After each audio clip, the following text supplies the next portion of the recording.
आवाज एको होगा 695 जैसा कि अभी अभी श्याम जी ने भी बताया और हमने भी देखा, ये तीनों अंक वाकई हम सब के लिए बहुत पवित्र अंक बन गए हैं, बहुत ऐतिहासिक अंक हैं और इनका हमारे जीवन में सदा बहुत एक ऊंचा स्थान रहेगा। इन 3 अंकों से जो हमें प्राप्त हुआ, यानी रामलला का मंदिर, वो मंदिर हमारे सदा एक प्रेरणा स्रोत की तरह रहेगा। हम उससे श्री राम के जो मूल्य है, जीवन के मूल्य हैं, उनके आदर्श हैं, उनके विचार हैं, जो हमें हमेशा से प्रेरणा देते रहे हैं और ये मंदिर उसी बात का साक्षी है, उसी बात का सबूत है। जहाँ तक ये फिल्म की बात है, क्योंकि ये सब्जेक्ट बहुत दिल के करीब है, श्री राम सबकी तरह मेरी भी आस्था के केंद्र है, तो फिल्म का सब्जेक्ट बहुत दिल के नज़दीक होने के कारण इसे करने का, जब किसी चीज़ को करने का मन होता है, अंदर से मन होता है, एक होता है हम प्रोफेशनली कोई काम करते हैं, एक होता है कि नहीं प्रोफेशनल के साथ साथ एक अंदर से काम करने का मन करता है कि नहीं यार इससे हम जुड़े हैं, ये था हमारे मन का काम, तो इस करने से लगा। फिल्म का ट्रेलर मैं आपको सच बताऊं, मैंने भी देखा है, इन्होंने दिखाया नहीं था आज तक, छुपा के रखा था बिल्कुल। बहुत अच्छा बना है ट्रेलर और ट्रेलर ये बताता है कि पूरी फिल्म बहुत अच्छी बनी है, क्योंकि मेरी तरह हम सभी जो कलाकार हैं इस फिल्म के, सभी के मन के बहुत नज़दीक रहा है ये सब्जेक्ट, इसलिए बहुत अच्छा लगा और आप सबका सहयोग अपेक्षित है हम के लिए। आज पूरा भारत, पूरा विश्व, जहाँ भी भारतीय हैं, जहाँ भी सनातन धर्म को मानने वाले व्यक्ति हैं, सबके एक ही जय घोष है, जय श्री राम, जय श्री राम, जय श्री राम। आपका सहयोग अपेक्षित है ताकि ये जय घोष केवल किसी एक दिशा में नहीं बल्कि चारों दिशाओं में गूंजे और जहां भारतीय नहीं है या सनातन धर्म के लोग नहीं रहते हैं वहां तक भी इसकी प्रतिध्वनि जाए, उन्हें भी एक आवाज सुनाई दे ब्रह्मांड में, जय श्री राम, जय श्री राम, जय श्री राम।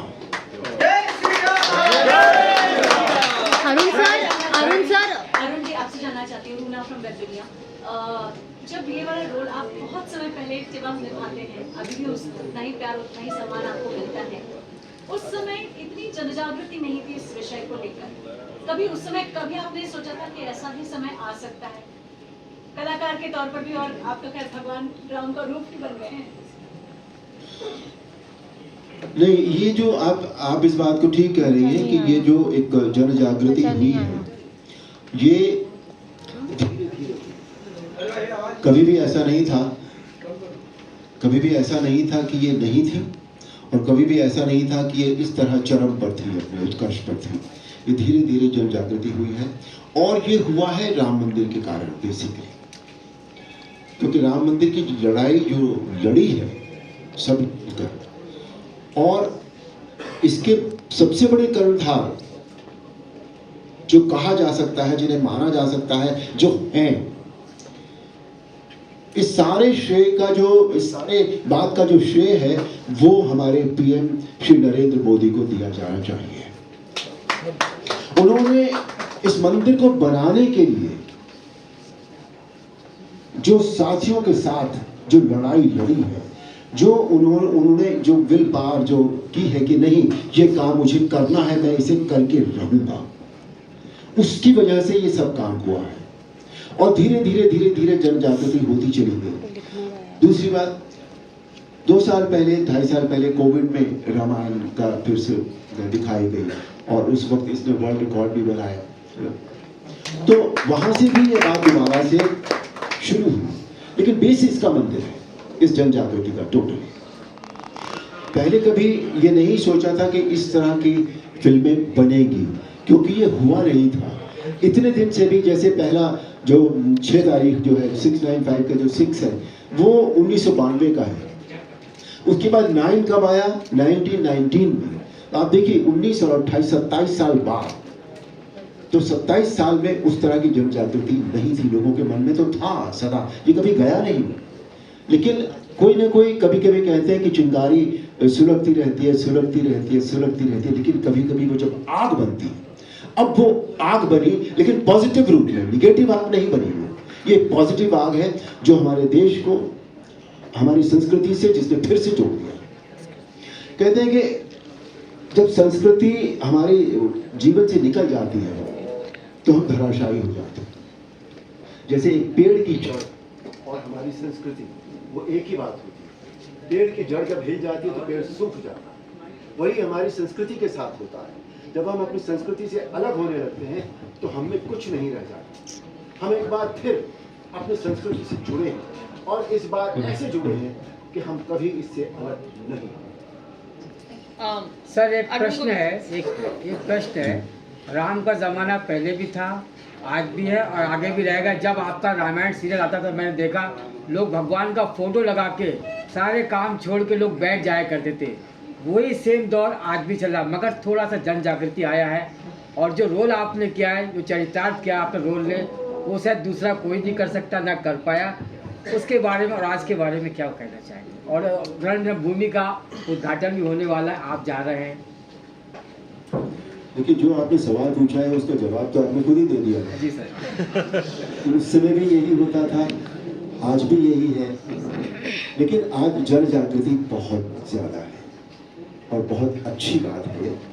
जहाँ तक मेरी जो आपने तारीफ की है उसके लिए बहुत बहुत शुक्रिया मैं कहना चाहूँगा। और मैं ये भी कहना चाहूँगा कि ये इतनी तारीफ इतने साल बाद 87 में रामायण रिलीज हुई थी, आज 2024 कितने साल हो गए, उसके बाद भी आज उसी रामायण की बात होती है, आज उसी अरुण गोविल की बात होती है। तो ये अरुण गोविल का काम नहीं है, ये उसका काम है। वो चाहता था कि कोई एक व्यक्ति करे और उसने मुझे ये काम दे दिया। ये मैंने नहीं किया है, इसमें कुछ भी मेरा कोई हाथ नहीं है, ये सब राम जी का काम है। Sir, I have a question. I'm Princey Jain from People Bazaar. Sir, हम हर उम्र के लिए ही जो राम का चरितार्थ है, जो एक चेहरा है, वो अरुण गोविल ही है। मेरे 10 साल के बच्चे के लिए भी वही है। So it is that impactful. What was your first reaction जब आपको ये पहली बार रोल ऑफर करा था, या जब उस समय आपको बताया गया था that you have to do this? Sorry, I'm taking you back in those years, but I really want to know. मैंने जैसा अभी कहा, ये डेस्टिन्ड था। हाँ जी। मेरे लिए। हाँ जी। इसलिए कि मैं रामानंद सागर साहब के साथ पहले भी काम कर रहा था, रामायण से पहले। हाँ जी। मैंने उनके साथ एक फिल्म भी की थी और एक सीरियल किया था, विक्रम और Betal, where I played Vikram. Yes. So जब ये पता लगा कि रामायण वो बनाने जा रहे हैं, तो मेरे मन में ये आया था कि मैं भगवान राम का चरित्र करूं। तो मैं चला गया उनके पास, मैंने कहा मुझे भगवान राम का चरित्र करना है। तो वो छोटा पतला चश्मा लगाते थे, बिल्कुल ऐसे मुझे देखा 2-3 बार ऊपर से नीचे।